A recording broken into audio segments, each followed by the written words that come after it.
Good morning, everyone. We will continue our study today. Students, today we will learn budget in Indian economy. आज हम लोग Indian economy से budget पढ़ेंगे.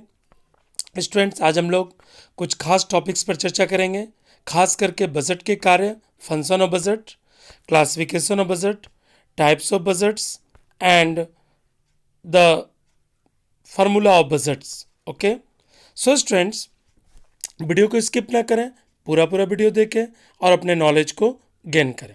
Okay, first of all, सबसे पहले हम लोग जानेंगे बजट शब्द फ्रेंच भाषा के बॉगेट शब्द से लिया गया है. बजट शब्द कहाँ से लिया गया है? बॉगेट से. आप इसे ध्यान देंगे. किस भाषा से? फ्रेंच भाषा से. ओके, फ्रेंच के बॉगेट शब्द का अर्थ होता है चमड़े का थैला. आप इसे क्या कहेंगे? चमड़े का थैला कहेंगे. फ्रेंच में बॉगेट को क्या कहते हैं? चमड़े का थैला. ओके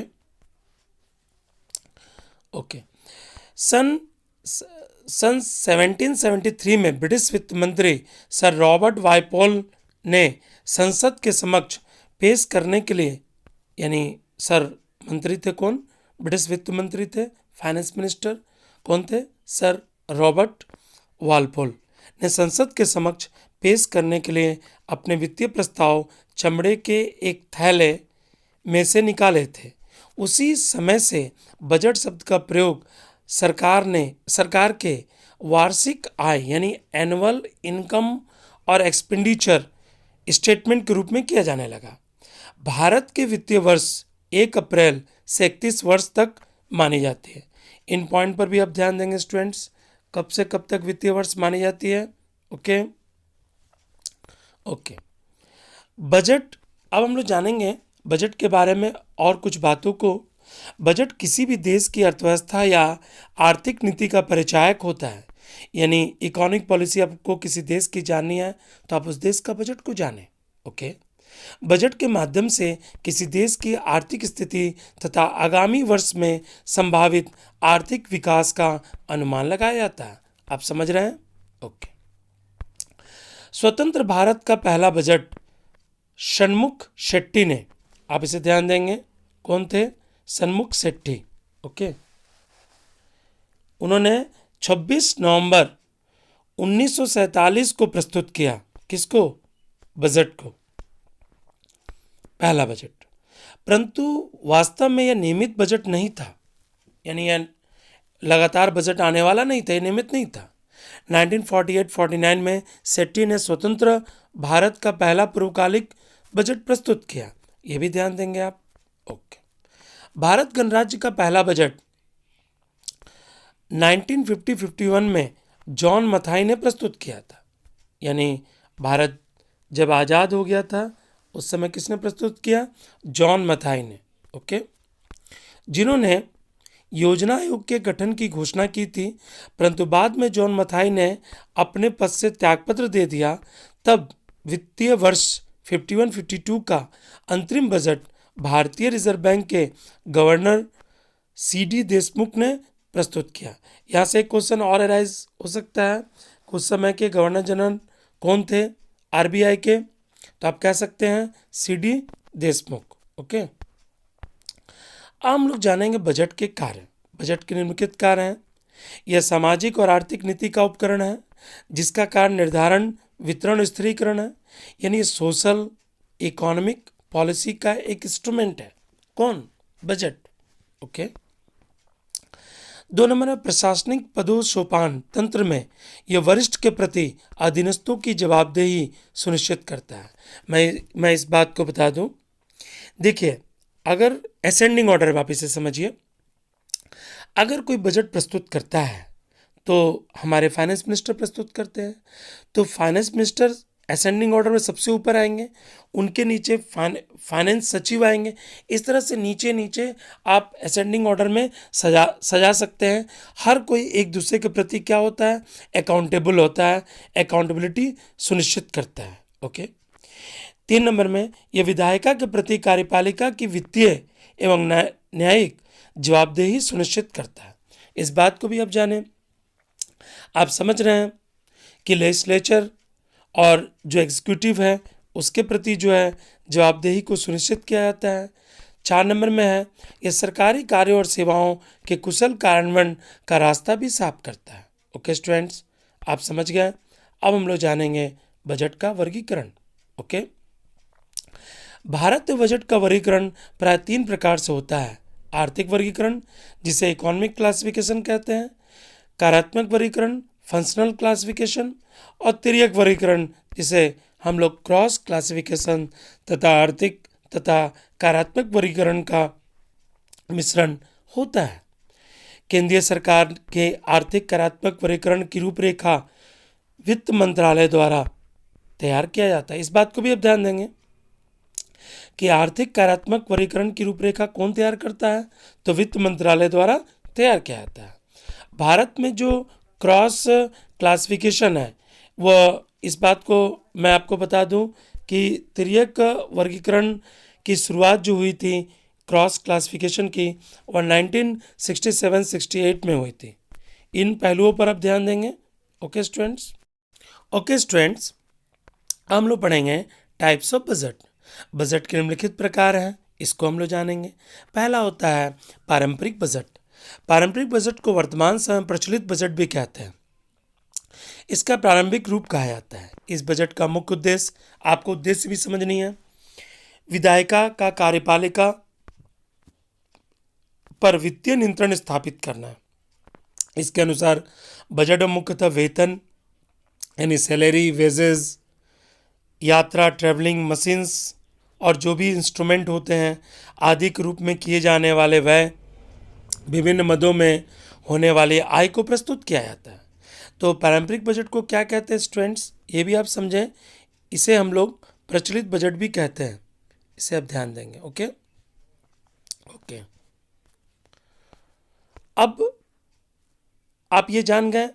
अब इसके बारे में थोड़ा हम लोग जानेंगे।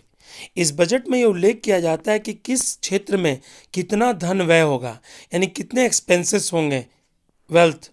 ओके, किंतु इस व्यय का क्या क्या परिणाम प्राप्त करना है तथा इसका स्टेटमेंट किस तरह से ब्यौरा नहीं दिया जाता है, माने क्या क्या परिणाम होंगे इसका ब्यौरा नहीं होता है। दूसरी बात है, पारंपरिक बजट का मुख्य उद्देश्य सरकारी खर्चों का नियंत्रण करना था। ये जो बजट बनाए गए थे, इसका जो मेन मोटो था उसे भी आप ध्यान देंगे, जो सरकारी खर्च है उस पर नियंत्रण करना था। ओके, ना कि तीव्र गति से विकास तथा विकास के कार्यों को अंजाम देना था। इसलिए पारंपरिक बजट स्वतंत्र भारत की महत्वाकांक्षाओं और समस्याओं को सुलझाने में असमर्थ समझा गया तथा निष्पादन बजट को स्वीकार किया गया। ओके स्टूडेंट्स, आप समझ। ओके स्टूडेंट्स, हम लोग जानेंगे निष्पादन बजट। निष्पादन बजट का शब्द का प्रयोग सर्वप्रथम ह्यूवर आयोग ने किया था। इसे भी आप ध्यान दें, कभी कभी कम्पिटेटिव में ये पूछ लिए जाते हैं। सर्वप्रथम किसने किया था? सर्वप्रथम हूवर आयोग ने किया था निष्पादन बजट का प्रयोग। इस प्रणाली का जन्म कहाँ हुआ था, ये भी आप जानें। इस प्रणाली का जन्म जो हुआ था वह संयुक्त राज्य अमेरिका में हुआ था। ये क्वेश्चन अक्सर पूछा जाता है कि निष्पादन बजट का प्रयोग कहाँ हुआ था। इस प्रणाली का जन्म तो आप समझ ही गए कि संयुक्त राज्य अमेरिका में हुआ था। कार्यों और लक्ष्यों के प्रति आधार व सृजित बजट निष्पादन कहलाता है। निष्पादन बजट से आशय उस प्रविधि से है जो सरकार की कार्रवाइयों से कार्यों, कार्यक्रमों तथा क्रियाकलापों के रूप में प्रस्तुत करती है। निष्पादन बजट को एक व्यापक कार्रवाई का दस्तावेज भी कहा जाता है, यानी इसमें कार्य होती रहती हैं। ये एक ड्राफ्टिंग होता है जो कार्यक्रमों, जितने भी सरकार कार्यक्रम हैं, परियोजनाएं हैं, कार्यकलाप हैं, भौतिक पहलुओं से घनिष्ठता के साथ साथ प्रारंभ होता है। निष्पादन बजट मुख्यतः लक्ष्योन्मुखी तथा उद्देश्यपरक प्रणाली पर आधारित है, जिसमें केवल संगठनात्मक आय व्यय का हिसाब ही नहीं बल्कि प्राप्त हुए निष्कर्षों का कार्य निष्पादन को मूल्यांकन का आधार बनाया जाता है। ओके स्टूडेंट्स, आप समझ गए निष्पादन बजट क्या होता है। अब हम लोग जानेंगे शून्य आधारित बजट किसे कहते हैं। ओके स्टूडेंट्स, शून्य आधारित बजट का तात्पर्य उस प्रक्रिया से है जिसमें किसी भी विभाग अथवा संगठन द्वारा प्रस्तावित व्यय की प्रत्येक मद पर पुनः विचार करके प्रत्येक मद को बिल्कुल नई मद यानी मद में नहीं आइटम्स कहा जाएगा, अर्थात जीरो मानते हुए उनका नए सिरे से मूल्यांकन किया जाना। यानी शून्य आधारित बजट क्या बताता है? जिसमें किसी भी विभाग अथवा संगठन द्वारा प्रस्तावित व्यय को, यानी जो व्यय आपके प्रस्तावित है, कि प्रत्येक मद का पुनः विचार करके प्रत्येक मद को बिल्कुल नई मद अर्थात जीरो मानते हुए उनको नए सिरे से मूल्यांकन किया था। ओके स्टूडेंट्स, आप समझ रहे हैं इन बातों को? ओके। यह बजट प्रणाली अत्यंत व्यवहारिक, औचित्यपूर्ण और परिणामों की कही जाती है।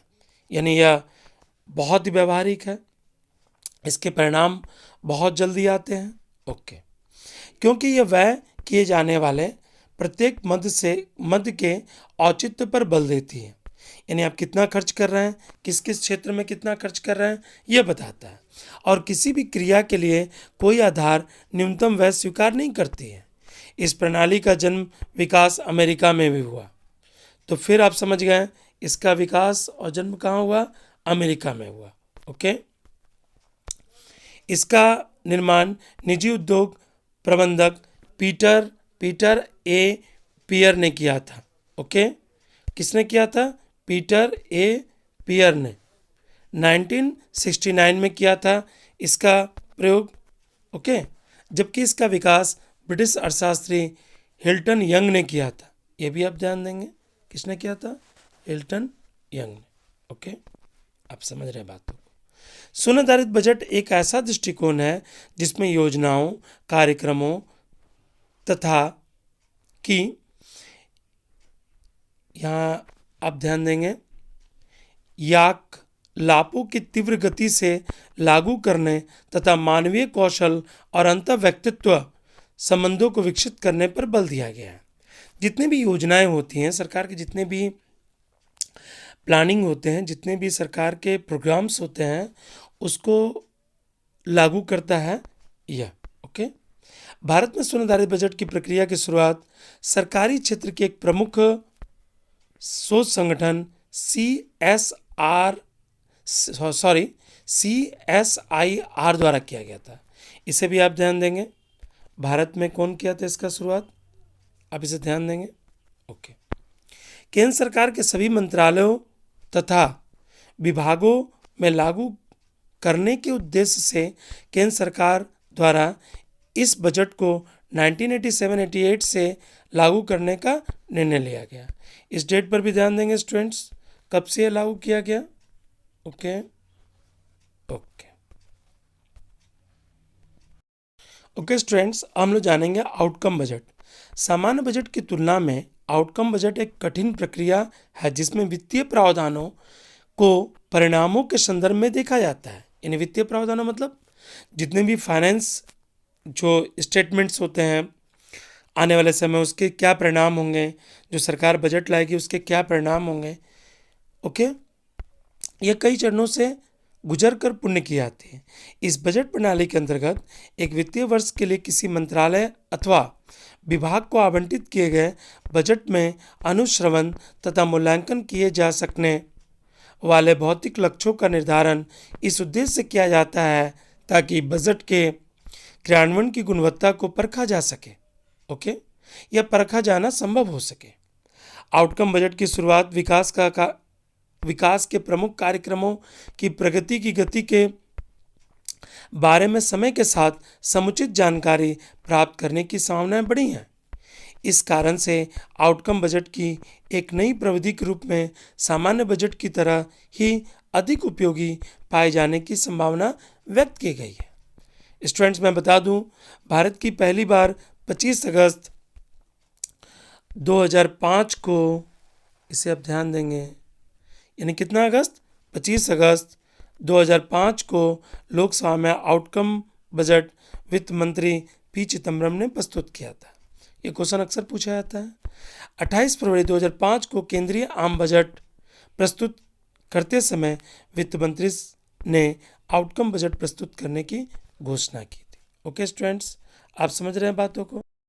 अब आता है जेंडर बजट। जेंडर बजट की वह प्रणाली है जिससे बजट को लिंग विशेष के आधार पर तैयार किया था, जेंडर के आधार पर तैयार किया था। इस बजट के माध्यम से सरकार द्वारा महिलाओं के विकास, यानी इसमें एम्पावरमेंट ऑफ वोमेन को देखा जाता है, इसके साथ उसका डेवलपमेंट, उसका वेलफेयर, उसका एम्पावरमेंट, ये सब पॉलिसी कार्यक्रम सरकार लेकर आती है इस बजट के माध्यम से। ओके, इस बजट में महिलाओं के लिए अलग से विशेष बजटीय रणनीति सृजित की जाती है, इसलिए इसे क्या कहते हैं हम लोग, जेंडर बजट। यानी अब जेंडर बजट भी जान गए। भारत में महिला अधिकारिता तथा महिला सशक्तिकरण के विकास दिशा में बजट को केंद्रीय भूमिका स्वीकार करते हुए सरकार ने जेंडर बजट अवधारणा को लागू किया, यानी महिलाओं के एम्पावरमेंट के लिए यह बजट प्रस्तुत किया जाता है। ओके स्टूडेंट्स, अब आपको बतानी है कि भारत में बजट निर्माण की कौन कौन सी एजेंसियां हैं। भारत में बजट निर्माण की निम्नलिखित एजेंसियां हैं। पहला, योजना आयोग। योजना आयोग इस पर प्राथमिकता देती है। वित्त मंत्रालय आयोग के निकट संपर्क बनाए रखता है, लेकिन अब योजना आयोग की जगह नीति आयोग काम कर रहा है। ओके, दूसरा है नियंत्रक महालेखा परीक्षक। ये बजट निर्माण के आवश्यक लेखा विधि कौशल उपलब्ध कराता है। तृतीय, एडमिनिस्ट्रेटिव जो कैबिनेट है, मंत्रालय है। ओके, प्रशासनिक मंत्रालय, इससे प्रशासनिक आवश्यकताओं को विस्तृत सूचना उपलब्ध होता है। वित्त मंत्रालय, वित्त मंत्रालय बजट निर्माण प्रक्रिया में अपेक्षित नेतृत्व और दिशा प्रदान करता है। बजट निर्माण की पूरी जिम्मेवारी इसी की होती है। ओके स्टूडेंट्स, आप समझ रहे हैं इन बातों को। ओके स्टूडेंट्स, अब हम लोग इसका फॉर्मूला जानेंगे। रेवेन्यू डेफिसिट क्या होता है?